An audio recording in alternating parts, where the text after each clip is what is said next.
asking you if you want to click the button to say yes, you're happy to record. Thank you all for coming. I know this is a bit of a new one for us. We usually do the briefing on site, but we thought it would be a good idea just to do a briefing online in advance. As I think it was Janie said, it's making you feel excited about Fate, so it's a good thing in that respect, but also it's just good to give everybody a bit of more information in advance and hopefully answer any questions that people might have last minute. We do have Rasheen here tonight. Is your sound working okay, Rasheen? I think you're on mute, Rasheen. Thank you, I was. Can you hear me now? Yes. Marvellous. Yeah. There we go. Hello, everybody. Hello. So if you don't know, I'm one of the head stewards and Rasheen is our other head steward. Anybody new on the call tonight will have had a phone call with me, but Rasheen is also part of the head steward team. So I don't want you to feel like it's going to be death by PowerPoint, but we do have a PowerPoint. We tried to keep it relatively brief information. Oh, sorry, that's the wrong one. So but yeah, we'll go through the slides one at a time. We won't spend too long on every single slide. We won't go through in loads of detail. It's just snippets here and there, and we'll go into more detail for the sections that we maybe need to. And if you've got any questions, if it's relevant to that specific slide, what we talk about in that moment, and is a quick question, then ask it straight away. If you think it might take a bit longer, if you can save that till the end. And if you're all able to mute yourselves, I am getting a little bit of feedback. Let me just see if I can mute everybody as well. Just to make it easier for everybody to hear, or mute all, that should work. Okay, there we go. Right, let me just make sure I can see some faces. Okay, so as many of you know, we have had a few changes for 2026 because we have a brand new site compared to the last few years where we've been at a different location. So this year we're at Bromyard. We're very excited about the new site and everything that will hopefully come with that. We do have some new management team members, so new members of the committee. I'll let Rasheen talk a little bit more about that and the shadow committee in a moment. One thing that we've changed this year is we've got site support, which is yourselves, but we've merged car park / gate and task force. So don't worry if you're thinking, oh no, that means now I have to do a lot of things I don't want to do. We are going to, look at, making sure that if anybody's got any, for example, like mobility issues or anything like that, we will make sure you're not doing things that is going to be too difficult for you. And, a lot of it will be, light duties, so to speak. So we will go into a bit more detail about that later. I know every year we have the workshops during the festival, and we usually have stewards who sort out checking people in at the start of workshops. We're not going to be doing that this year. We'll probably either myself or Rasheen or possibly utilise some of site support shifts if needed to cover that. It's something that doesn't take very long. You don't need to stay for a workshop. So it was just made sense to take those duties away as official duties and have it sort of something that we make sure we manage elsewhere. We are going to have overnight security as well, just to help us while we transition to a new site. And like with previous sites, we will have no dogs on site except for assistance dogs. I'll hand over to Rasheen just to talk a bit more about the committee now. Am I unmuted? You're good. Yeah. Marvellous. So some of you may know that people like Genevieve and her partner Alan were on the committee. They are now not on the committee. So we've still got Arnott Meister, who was site manager. He is now one of the directors of Fate. I didn't run fast enough, so I'm the other director of Fate. Those are the business directors. Georgina Garbutt is still our overall operational director of Fate. we've got Neil Oliver, who's now doing site setup and will be around during the actual weekend to assist us if we need to. And Honor Giles, who does all the artist liaison, is still there. So this year I am joint head steward, but I am also emceeing, interviewing one of the stars and being the director. So you might not see quite as much of me as in other years, but I will try and achieve the being in two places at once, but forgive me if I don't make that. So that's the new management team. The other thing that's on there, which we're really excited about, is at the end of last year, some of the volunteers, especially younger people who've been coming to Fate for many years, came and gave us a lot of really useful feedback about how they thought things could be improved for families. And one of the things that the newly formed committee decided was they've got such good ideas. Why don't we get them shadowing us? Because we're all not getting any younger. And then they can implement the ideas, and with a view that maybe some of them will hang around long enough that when some of us shuffle off the field for the last time, waving goodbye, they will come and step in. So they've had a budget, they've got their own, they've got the family tent, and they've produced a fantastic programme. So again, that family tent will be running a little differently because you've got a whole shadow committee working on that, which will be fantastic. Is that enough for now, Fiona? That's good, yeah, thank you. Actually, it is, but also you're probably best to talk us through the new site. Right, okay. If you're not familiar with Bromyard, this is a rough and ready little map showing you how it will look. So it's quite different to the last site. The Bromyard Folk Festival site, which is what we're using, is just on the edge of Bromyard Town, which is one of the reasons we're having overnight security, just to make sure nobody takes too much of an interest in us. You'll see from the top of the map, there's a little label saying camping. There's a whole field behind that I didn't get in this photograph. People will come in where it says entrance. That's the main road. So we'll need people on there just to show people that they have to go up, right up to where the car park is. So car park and box office are sort of halfway up. We've got a much larger and quite nice steward's office, which is one of those little boxes near the gate where you'll come and get your radios, come and get any briefing. As you'll see, the purple tent is near there. We've got a new tent, which I believe is blue, which will be having workshops in. There's the family tent and the red tent. So purple is the big one, but we've got 3 other tents. And then the pink labels are food, and there'll be other traders there, and the first aid. So we're trying to keep it nice and sort of intimate without allowing too much sound bleed. And hopefully everything will be fairly near to each other to make it cosy and intimate. And then, as you'll see, there is actually a proper track, and there's a little circle saying fire bowl. That'll be where the fire pit for stories are. That'll be a little bit easier to manage because it's not under a load of trees, it's out in the open.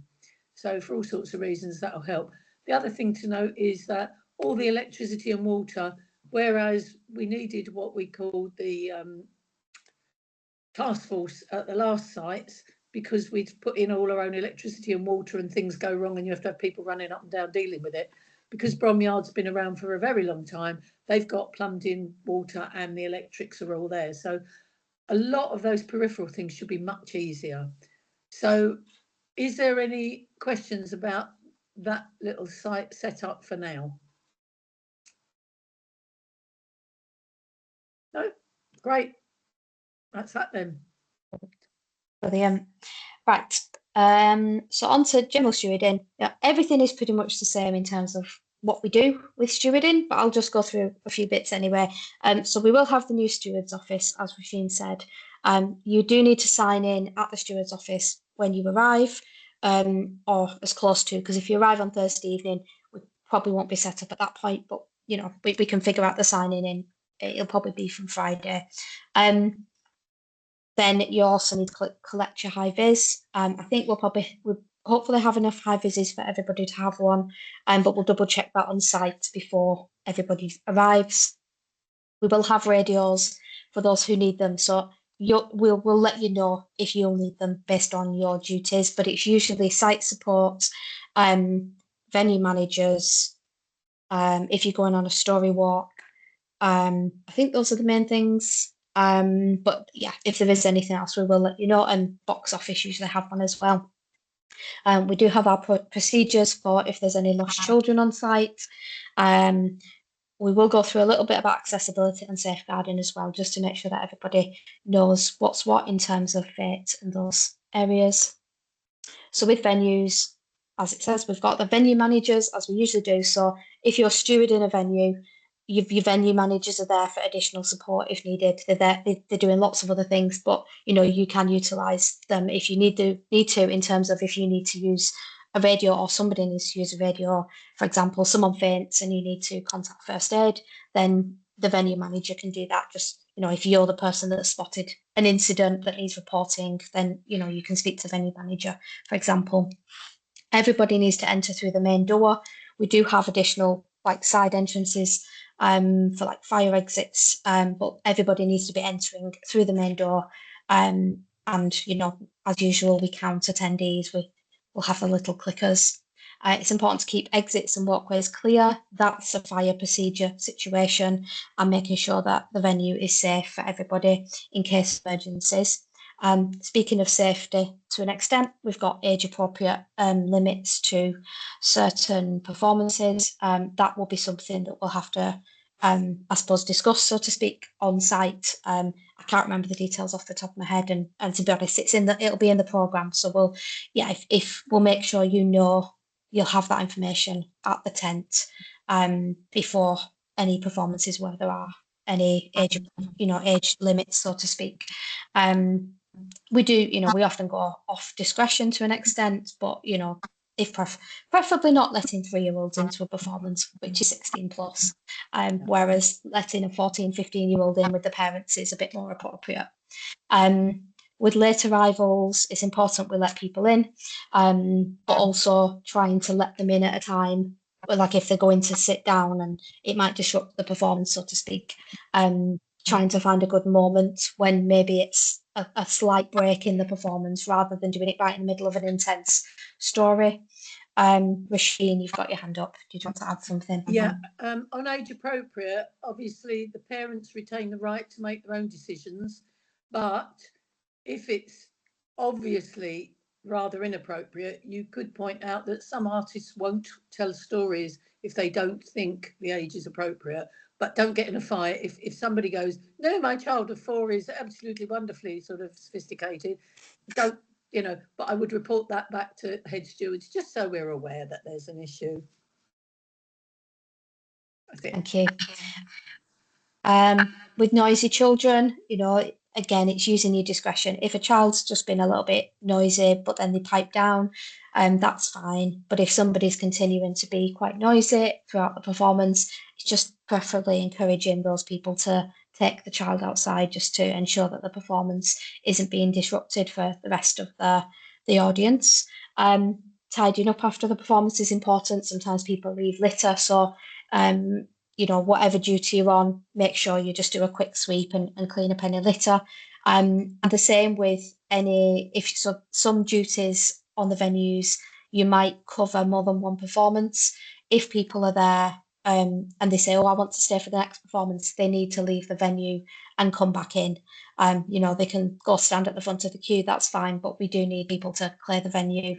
It might be that there's extra sound checks or anything like that. So it's just to ensure that if there's anything we need to do with the venue, we've got space to do that rather than a lot of extra people being in the tent when it's not necessary. With camping, obviously camping is the same as usual. Stewards can camp from Thursday until Monday morning.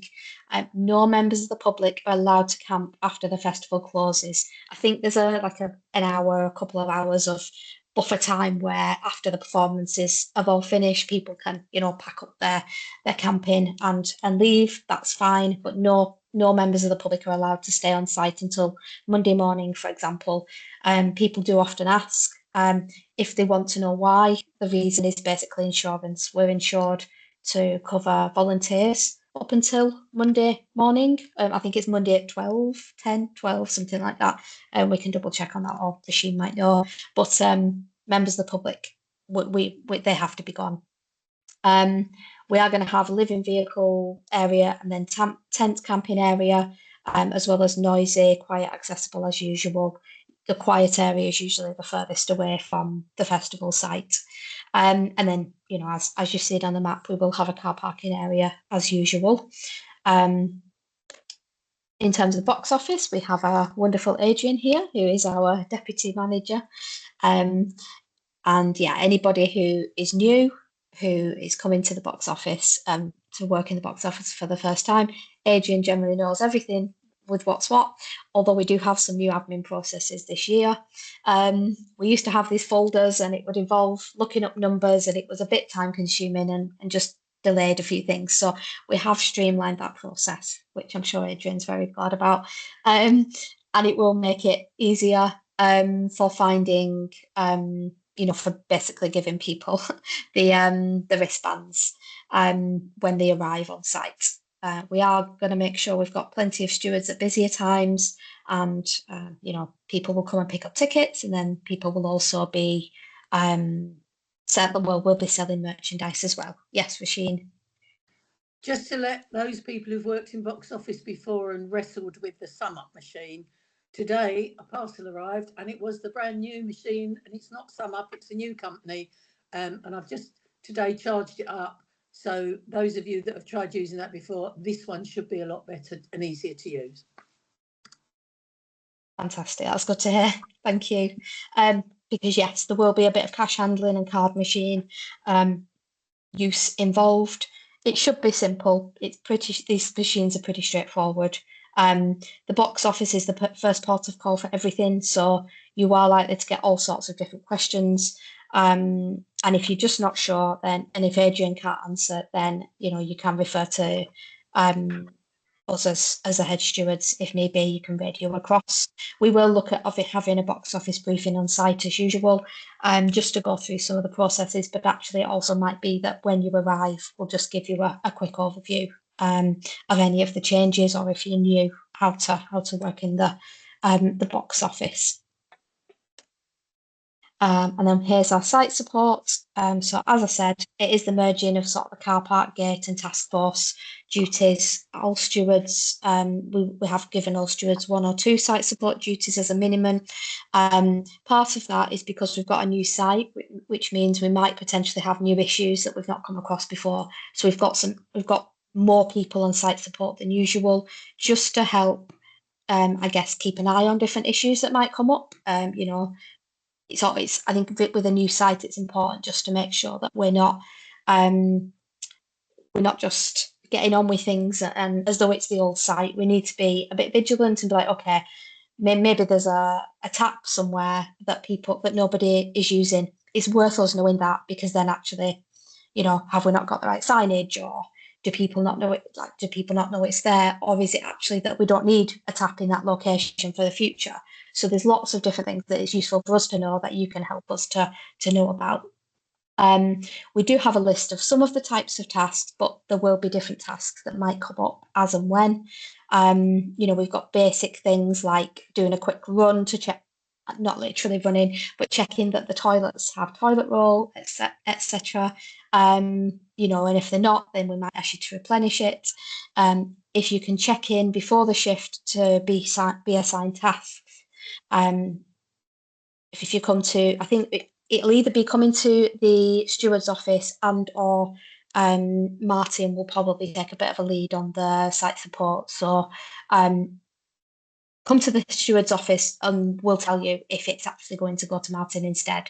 And then whoever will be assigning the tasks that you'll be doing on the day.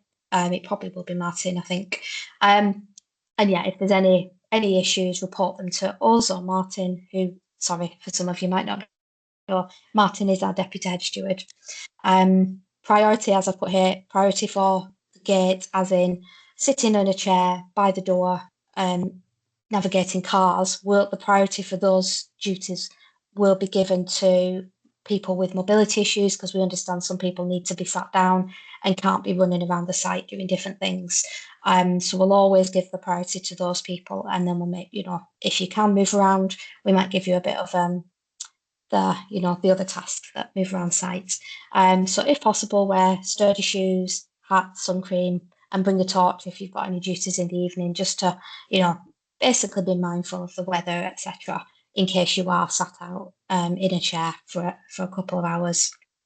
And a really important one, last year we had a few issues with some vehicles moving across site without anybody knowing that they were going to do that, or without anybody guiding them. If a vehicle is moving across site, and when I say site, I mean the festival field. Obviously camping is slightly different, but we don't want people to be moving across there throughout the whole festival. But so if anybody's needs to move across site, for example, the trader, we need to know about it. So don't just let them go. We need to hold them until we've got people there to help make sure that they're travelling across site safely.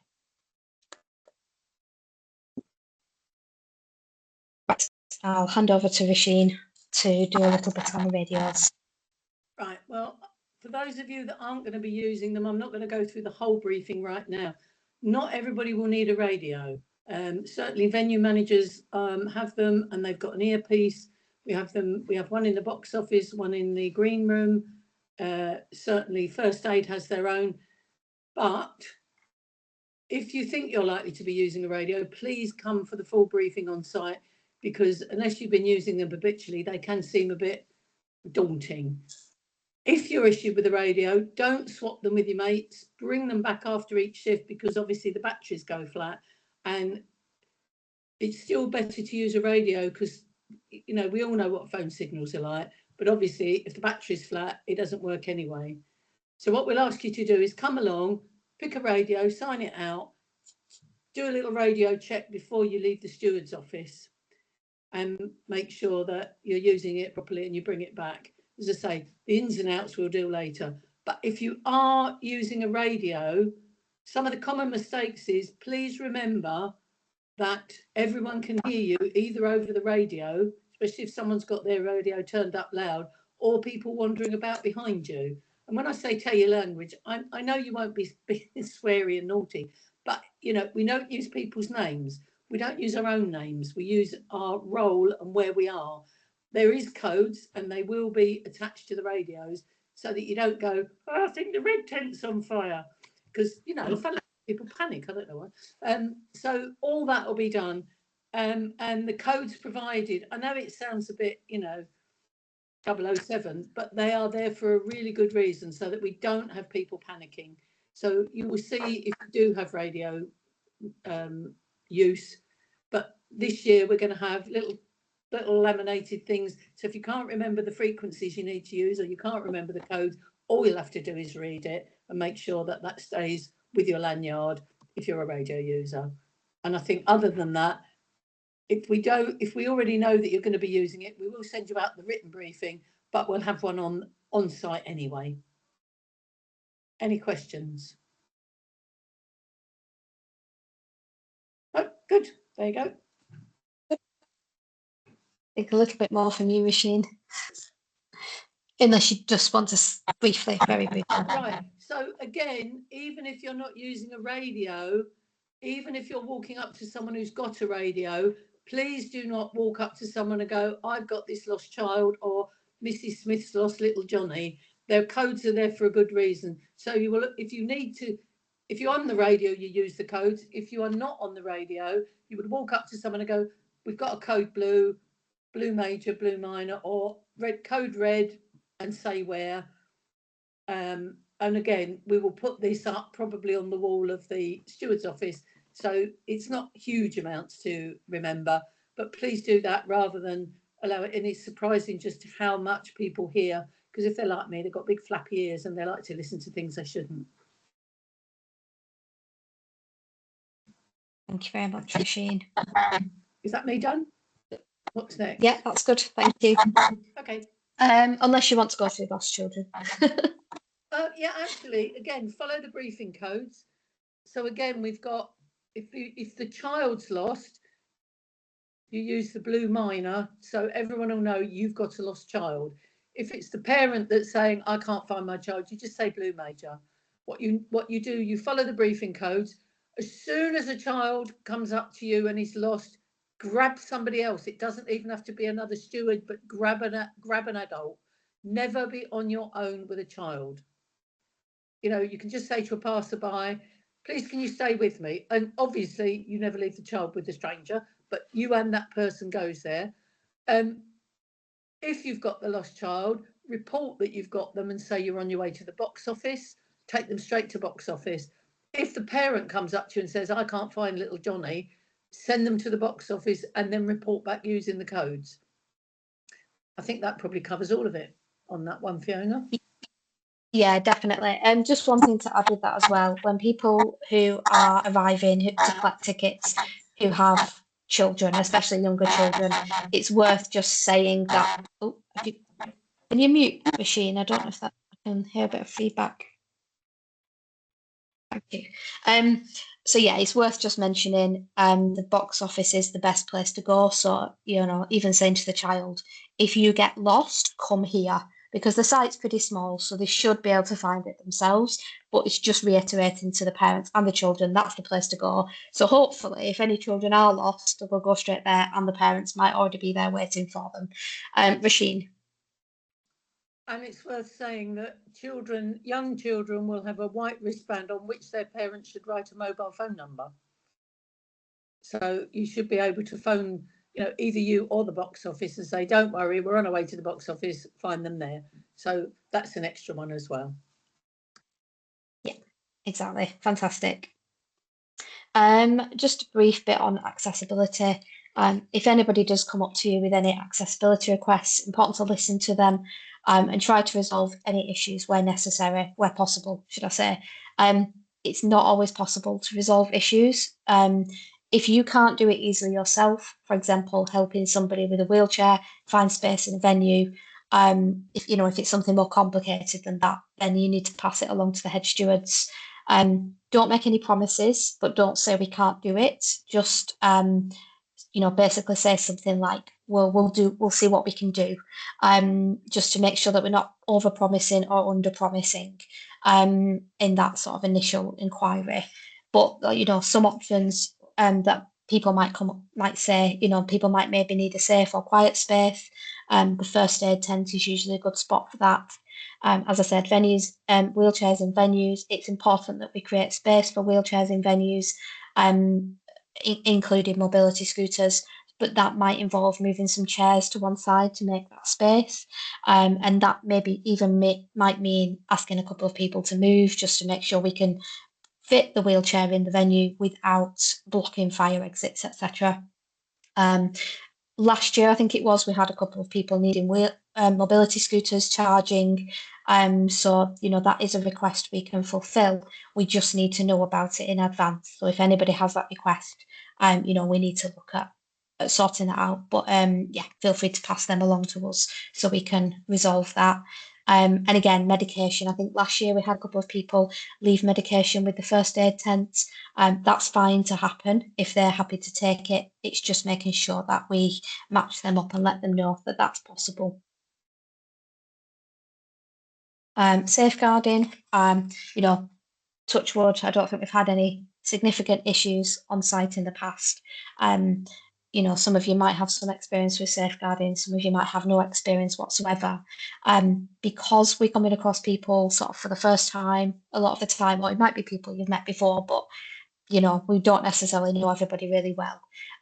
We don't expect you to be safeguarding experts. We just, it's just being aware that, if things happen, if things come up, if someone reports an issue, it's important that you don't investigate, you don't ask loads of questions, because there's certain kinds of questions that are not a good idea, like leading questions. If you're going to ask any questions, it sort of needs to be a yes or no. Sort of like, for example, if someone says, if a child came up and said, my daddy hit me, instead of also saying somebody hit me, instead of saying, was it your daddy or was it your mummy? It's just saying who hit you. So keeping it very brief, but again, try not to investigate too much. Just that basic information is okay, but nothing beyond that really. It's important to take all concerns seriously and report any concerns to head stewards. We'll be able to, take it from there if you do need any additional support with this kind of thing. We might ask you to complete an incident form if something has happened, just to make sure that we've got a record of what actually happened. But yeah, don't worry too much about that. It's just being mindful that that is something that might need to might come up. There's always a potential. So yeah, just being making sure that you report that so that we know what's what. With first aid, which we've mentioned briefly already, if there's a first aid situation, it's okay to assess whether it's something that is, needs addressing and reporting it immediately if you need to. I think we've had incidents in the past where maybe someone's fallen over and we'll radio across to first aid to come and deal with that situation. But we've also had smaller issues where maybe a parent comes up and says, my child's got a sting. I think last year we had a few wasps around, and I think some parents came up and said, oh, my child's been stung by a wasp. So because they're walking and they're fine, we've sent them to first aid themselves. So just be, using your common sense with those kind of things. If it's something where someone needs first aid to come to them, it's reported it through whoever's radio you can first get hands on, or for example, if it's in a venue, the venue manager could potentially radio across for you. If you're confident and if it's a more serious first aid incident, if you are confident and you have done first aid training and the situation requires it, it's okay to start CPR if that's necessary. But yeah, one of the most important things is making sure that we're radioing across to first aiders. So even if you, for example, you start CPR and get somebody else to radio across to first aiders, just to ensure that we get them there for support. As we've put there, if it's 999 versus first aiders, if we can get the first aiders first, then they can make that call whether they want us to phone 999. But also, if you started CPR, then they'll be able to take over because people do tire. So you usually need a couple of people to sort of rotate while we wait for an ambulance. Important to maintain people's privacy and dignity. So if something has happened and if you're there as a bystander, as a steward, and you see something's happened, if you can try and direct people away from it, and just to ensure that we're looking after the individual and that other people aren't just being sticky beaks. And yeah, get help with crowd control if necessary, even if it requires asking a couple of members of the public, do you mind just helping me to, keep these people back, to let the first aiders do what they need to do. The first rule, though, with first aid is looking after yourself. If you see any dangers, and that's potentially why somebody's injured, it's best to stay back until we figure out what's what, because, there's no point running into an incident if that's going to then put you at risk and then you're not able to help anybody because of it and you might get hurt yourself. Rasheen. And also to say, if there's a serious incident, and we haven't had one in 30 years of fate, but nobody knows what happened. If you've dealt with it, often it's afterwards when the excitement's worn off, the adrenaline's gone down and you feel wobbly, come and find one of us. We will be there to support you. Don't feel you've got to go and sit in your tent and deal with all that on your own. There is plenty of support for you there as well. Yeah, 100%, definitely. Yeah, fantastic. Good point there, Rasheen. Right. And that's the main bulk of everything. So, if anybody's got any questions, I'll stop sharing screen now so that you can see our faces. Yeah, if anybody's got any questions or anything you're not sure about.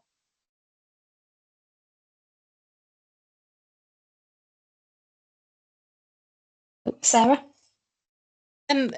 Have we haven't had the rotors yet, have we? Oh, no, good point. Thank you. No, we haven't. I'll look at getting them sent out next week. I'm technically away right now for a few days. I'll be back on Friday. So I'll try and do it over the weekend and get everybody's rotors over. So I know that's important and you'll be wanting to know what duties you've got, etc.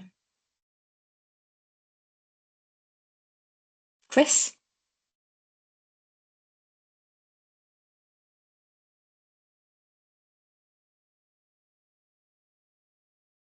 I can see Rasheen waving. Are you struggling to unmute?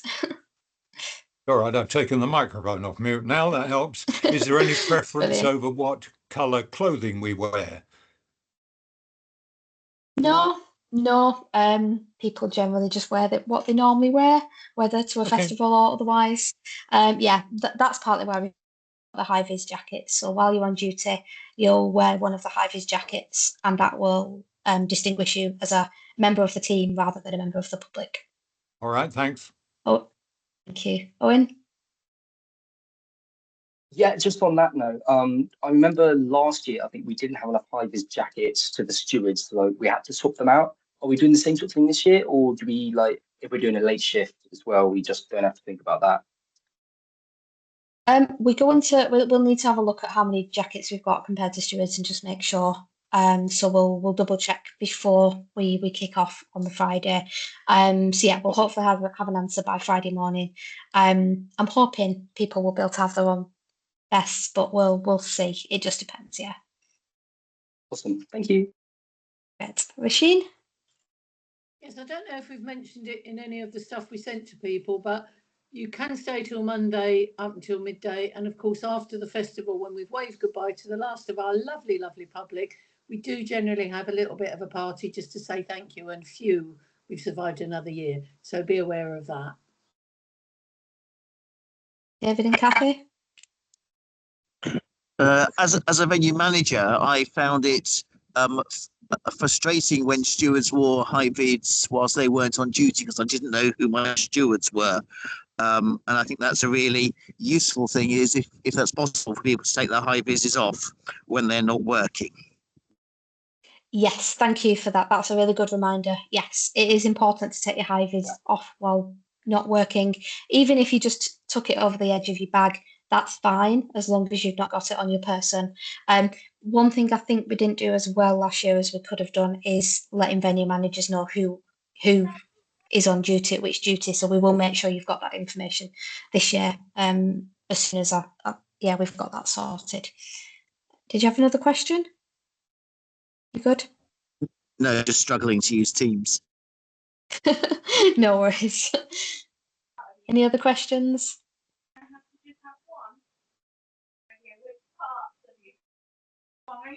Well, that's a good. Oh, Sarah. It was more of a camping question. So I know previously you've been able to sort of take your car to where your tent was going to be pitched, and then sometimes you've been able to keep your car by your tent, sometimes you haven't, and I was just wondering what the arrangements are this year.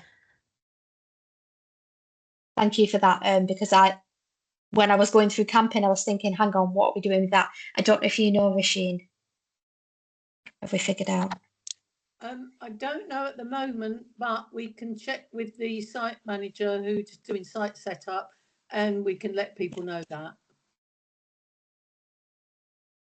To be honest, although I've did the site twice, it is only twice, and I can't quite remember what we decided, but I can find that out for you and pass that on.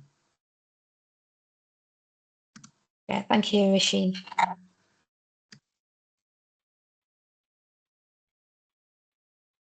Oh, Chris? Yes, me again. This is really just for information. I don't know if you know, but other stewards might not know. I do live in Bromyard, so I'm aware of what's happening locally. And the same weekend, there's our music festival. It's only on the Saturday and Sunday. It's not on the other days, but it's called Nosstock because the man who runs it is called Mr. Nosworthy, and that's on the other side of town. So I hope they're not too loud and they disturb us. But equally, if you're coming into town, presumably they'll have direction arrows, and presumably Festival at the Edge will have direction arrows. Don't confuse the two or you'll end up in the wrong place. Thank you, Chris. That's really helpful. It's good to have that local knowledge. One thing that's useful to know is that I think on Google Maps, Bromyard Folk Festival is on that field on Google Maps. So as long as if you're using Google Maps, as long as you click that as your location, it should direct you straight there. And hopefully that will make it a little bit easier. But that's really good to know. So be careful you don't end up at Nosstock, was it? Yes, Nosstock. His name is, I can't remember his first name. Nosworthy is the surname, unusual surname. It's been going for a long, long time, but it's just the Saturday and Sunday, but it's probably a lot noisier than Festival at the Edge, I should think. I imagine so in some ways. Yeah. Yeah. Thank you. Any final questions? I mean, even if you haven't asked a question tonight, if another question comes up, you know, you can email. We will send information out, so don't worry if you don't have a chance to ask a question. But yeah, I'll give you another minute or so.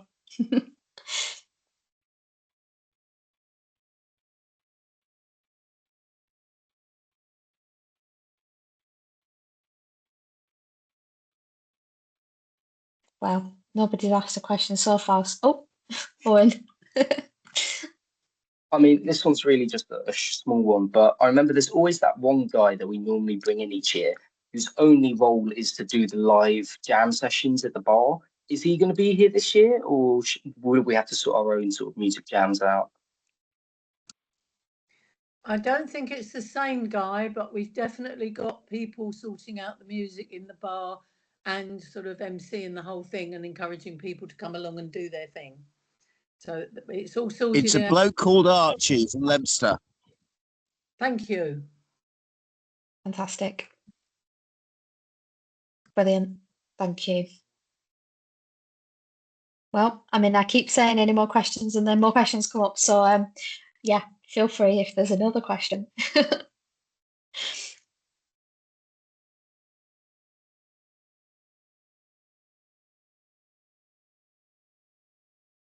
No, okay, that's fine. We can wrap up a little bit early, give you a bit more of your evening back.